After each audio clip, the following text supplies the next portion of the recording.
नमस्कार आप सभी को राज संवाद पे आप सभी का स्वागत है। मेरा नाम हर्ष शर्मा है और आज मैं यहाँ नहीं बोर संस्था से की फाउंडर एंड डायरेक्टर पुष्पा माई के साथ हूँ। नमस्कार, कैसे हैं आप? मैं बिल्कुल सही हूँ।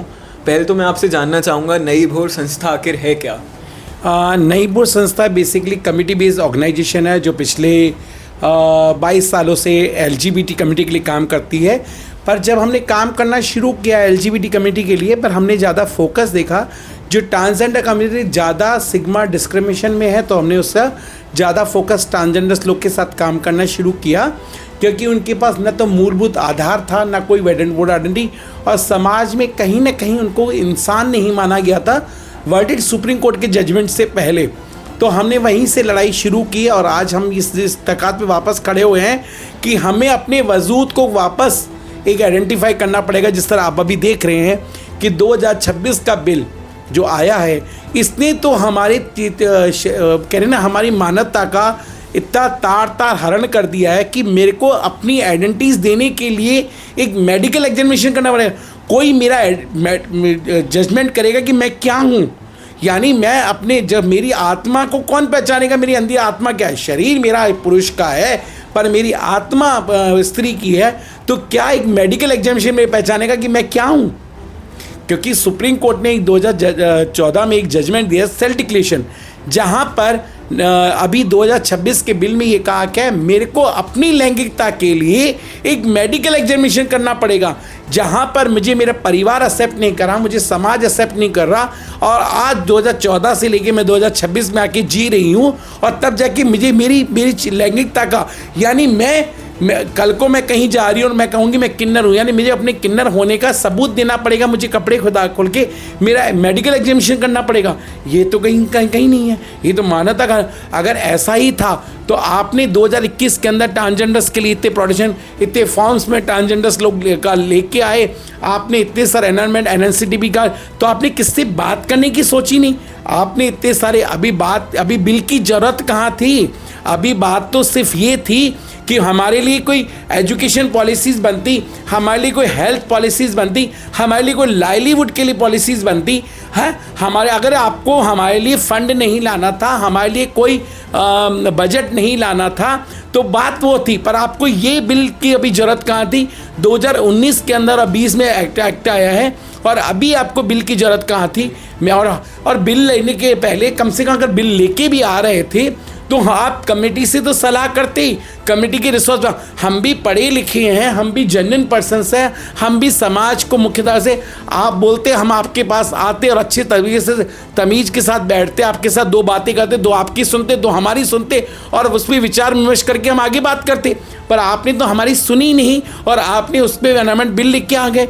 और जहाँ पर नेशनल काउंसिल आपके द्वारा बनाया गया नेशनल काउंसिल है, जिसमें ट्रांसमैन और ट्रांस वुमेन्स भी हैं, और वहाँ तो आपने ट्रांसमैन को हटा दिया, नॉन बाइनरी को हटा दिया, और मेरी लैंगिकता को पहचानने के लिए कोई मेडिकल एग्जामिनेशन करेगा?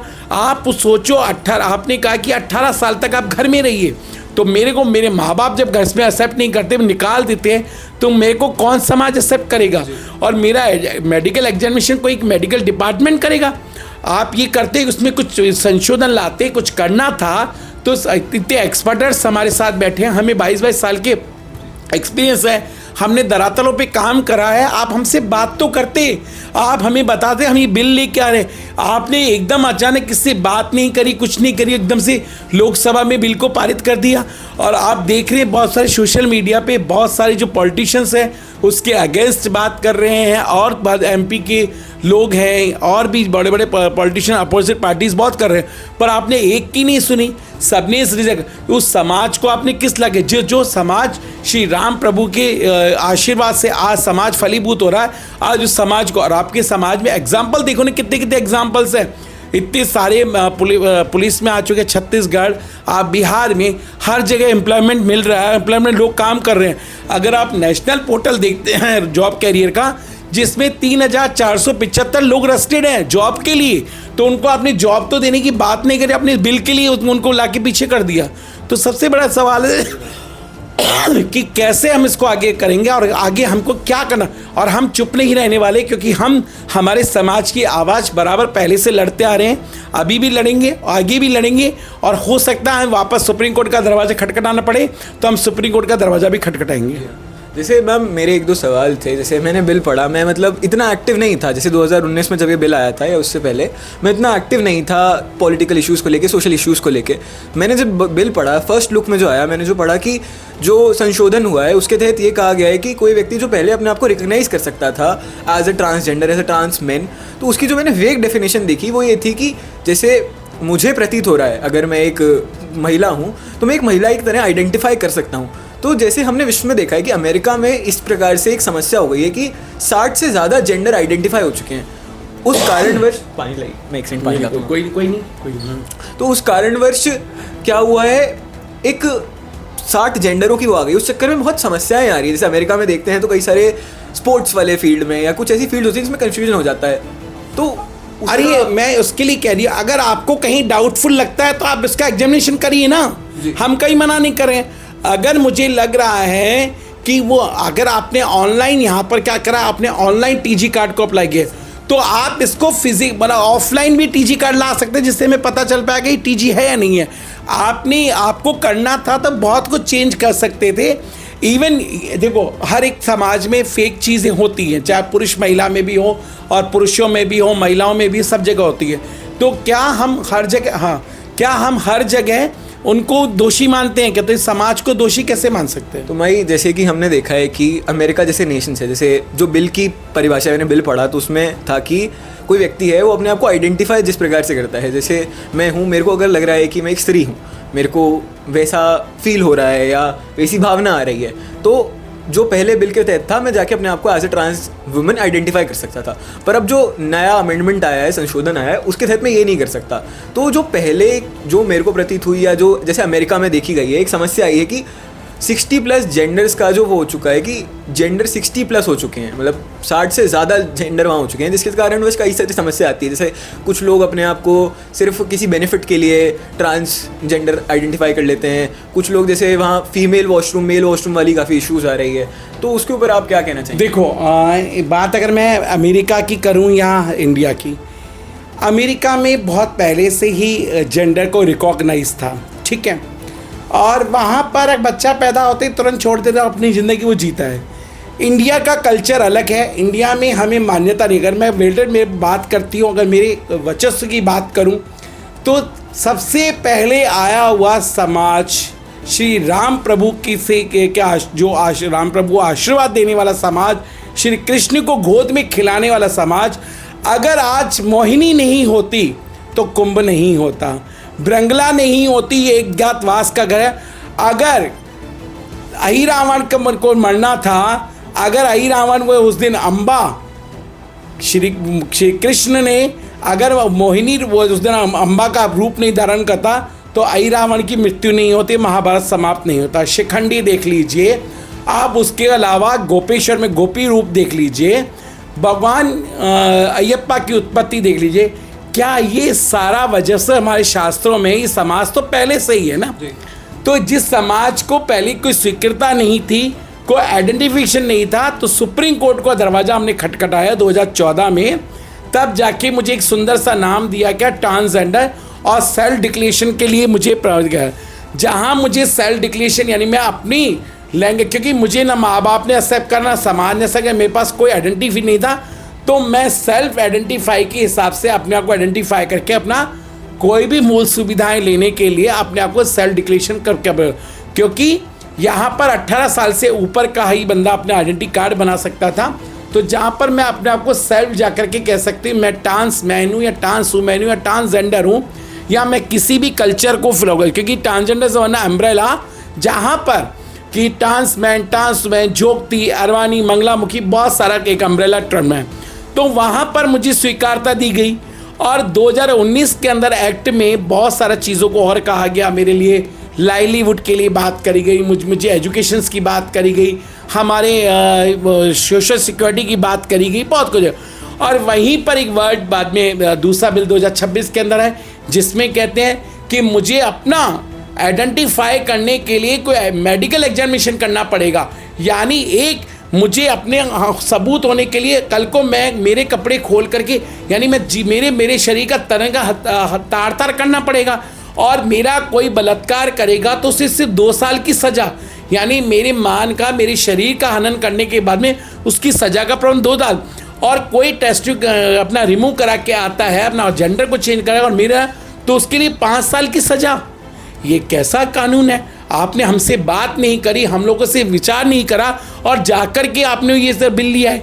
तो सोचने की बात है कि समुदाय का कितना बड़ा एक, आज अगर मैं देखती हूँ आप ही के द्वारा बनाया गया नेशनल ट्रांसजेंडर पोर्टल, जहाँ पर टीजी कार्ड बनता है, नेशनल ट्रांसजेंडर पोर्टल, वहाँ पर आज देखो 36,000 लोगों का टीजी कार्ड बना हुआ है। तो टीजी कार्ड जब वहाँ बना हुआ है तो आज वो टीजी कार्ड बनाया जो ऑनलाइन अप्लाई किया हुआ है, हाँ, तो आपने वो सेंसर डाटा तो आपके ही हैं जो ट्रांसमैन ट्रांसवुमेन को है, और बहुत सारे ट्रांसमैन निकल के बाहर है जो अपनी खुशी से जीना चाह रहे थे, स्वतंत्र जीना, आपने उनके तो बिल्कुल तार तार कर दिया जी।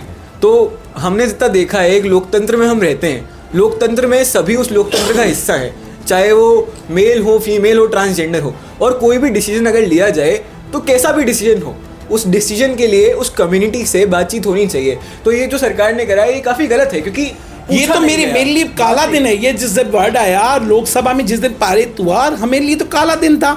और एक चीज़ आप दोस्तों, आप ये सोचिए ना कि मैं कहाँ जाऊँ, किसका दरवाज़ा खटकाऊँ जहाँ मुझे मेरे माँ बाप असर। ये तो कह रहा है बिल कि 18 साल अपने माँ बाप के साथ रहिए, तो जो माँ बाप मुझे एक्सेप्ट नहीं करते, दिन भर मुझे टॉर्चर करते, मुझे दोहरी ज़िंदगी जीने में मजबूर होता है कि कहता तो पैदा तो पुरुष ही हुआ है और मेरा शरीर आत्मा का है, मेरे हाव भाव, मेरे हार्मोनल फीमेल है, और मैं मेल बन के कैसे रहूँ? 18 साल तक माँ बाप के साथ रहूँ और बाद में मैं जाकर के कुछ करी, तो कह रहे हैं 18 साल आप घर में ही रहिए। तो जो माँ बाप मुझे 2 साल का बच्चा घर के अंदर फेंक देता है, चंद घंटों के बच्चे ट्रांसजेंडर, अभी बीच में हमने जयपुर का एक देखा था, केस देखा था, कचरे के 2 साल पहले की, एक कचरे के डिब्बे में ट्रांसजेंडर्स को जाके छोड़ दिया जाता है, या एक 3 साल का बच्चा बाप मेरे यहाँ पर हमारे दरवाजे पे छोड़ जाते हैं, तो उनका मैं कैसे करूँगी जी? आप सोचो कि जहाँ माँ बाप एक्सेप्ट नहीं करते, सोसाइटी मुझे एक्सेप्ट नहीं करती है, मैं अपनी जगह का आपको लाना था। एजुकेशन पॉलिसीज़ पे बात करते, आप उनकी लाइवलीहुड के लिए बात करते, उनकी सोशल सिक्योरिटी के लिए बात करते, आप उनके लिए हेल्थ पॉलिसीज़ के लिए बात करते। ये कैसा बिल जहाँ समाज से सलाई नहीं करेगी, जहाँ बैठ कर के आप लोगों ने हमसे बात कर नहीं करा। तो आपने ये जो 2014 के बाद में जो बिल लेके आए, कम से कम समाज से सवाल तो करते। आप ही की ministry of social justice empowerment के बहुत सारे जो गरिमा गृह हैं, बाकी स्टेटों में हमारे जितने भी सोशल एक्टिविस्ट हैं वो चला भी रहे हैं। आपकी नज़र में एक्टिविज़म थे, क्या उनसे आपने सलाह नहीं करी? आपका नेशनल काउंसिल बना हुआ है, आपने नेशनल काउंसिल से बात नहीं करी, फिर क्या आपने सवाल? बिल्कुल सही बात है।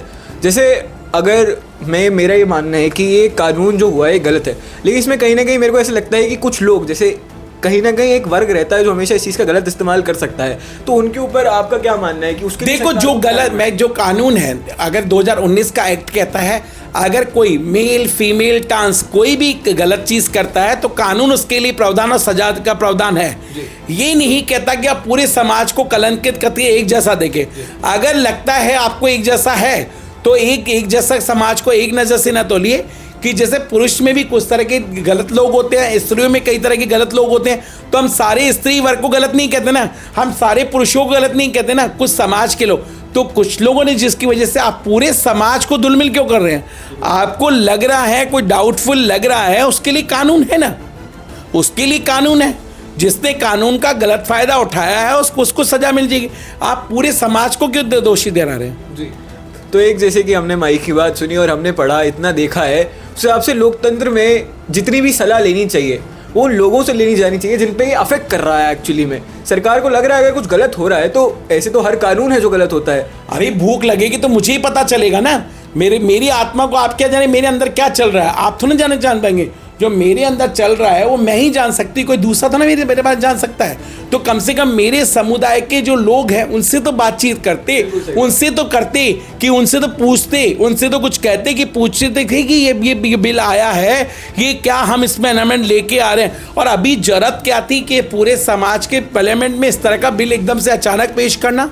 जी बिल्कुल सही बात है। देश में और कई सारे मुद्दे हैं जिन पे अभी बात होनी चाहिए, शिक्षा के क्षेत्र में हो, चाहे एजुकेशन के क्षेत्र में हो, चाहे हेल्थ के क्षेत्र में हो। अरे अभी हम पूरे देश में देखिए, ईरान और उसकी इजराइल की लड़ाई चल रही है।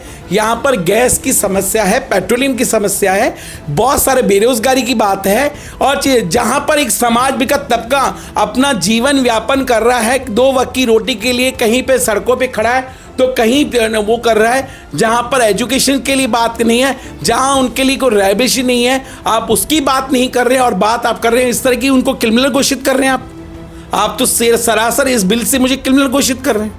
जी बिल्कुल सही बात है। हम उस भारत का हिस्सा हैं जहाँ पे अर्धनारीश्वर की पूजा करी जाती है और दूसरी तरफ इस प्रकार से ऐसा बिल लाया जाता है। इस बिल पे सरकार को खुद से सबसे पहले तो उन वर्गों से सवाल करने की आवश्यकता है, उन वर्गों की एडवाइजेस लेने की ज़रूरत है जिनको ये इफेक्ट कर रहा है, क्योंकि ये लोकतंत्र है। ये किसी एक पार्टी के विचार से नहीं, ये केवल जो वहाँ नेता बैठे हैं उनसे नहीं चलता, ये चलता है तो लोगों से, और लोगों का अपना हक रखने का एक अधिकार है जो रख रहे हैं। आप ही देखो ना, मेरा फंडामेंटल राइट्स जो आर्टिकल 13 और 21 जो है, इसमें तो सरासर आप मेरे पूरे मानन का हनन कर रहे हैं। और आपको दिया किसने हक मेरे फंडामेंटल राइट्स को करने का? आप एकदम से पूरा एक नया चीज़ लेके आ रहे हो, तो आपको राइट्स किसने दिया कि मेरी लैंगिकता पे शक करने का? आपने पूरा मुझे कहा कि मेडिकल एग्जामिनेशन, मेरे को तो ये पता कि समझ नहीं आया कि मैं एक लड़की को आप अगर पुरुष है, आपको मैं चाहूँगी आप पुरुष होने का सबूत दीजिए, या एक महिला होने का सबूत दीजिए। तो यही बात है कि कल को मैं अपने आप को कह रही हूँ ट्रांसजेंडर हूँ या मैं किन्नर हूँ, तो पहले मुझे मेरा सबूत दीजिए कि मैं हूँ या नहीं हूँ। ये कौन सा है?